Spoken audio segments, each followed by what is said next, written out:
Hello, and thank you for watching this video, which is a premiere of my new piece, Jest, for violin and piano. If you don't know me, my name is Rolando J. Gómez, and I'm a composer, tercero, and educator of music based in Miami, Florida.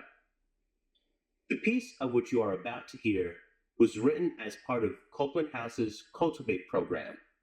In writing this piece, I wanted to take advantage of the opportunity and write something virtuosic. For some time now, I've always been gravitated by the sound and the personality of the violin, despite the fact that throughout middle and high school, I was a cellist.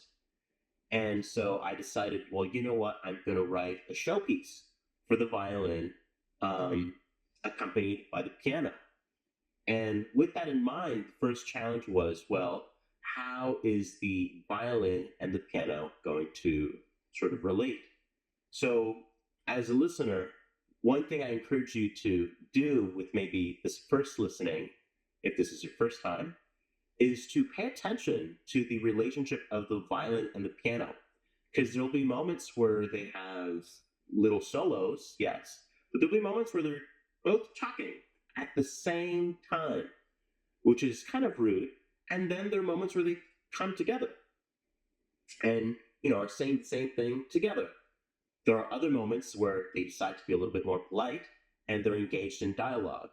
So the violin might say something and the piano might imitate it back, and so on and so forth. In fact, speaking of imitation, right in the middle of the piece, you'll hear a familiar form. You'll hear a fugue, or at least my take on the fugue, where, yes, the violin and the piano engage in more of a polite dialogue before returning to the end of the piece that feels a little bit reminiscent of the beginning portion, where, they have those moments again where they're talking at each other at the same time before sort of coming together. So, well, those are all the thoughts I have about my own piece that I wanted to share with you before you would take a listen.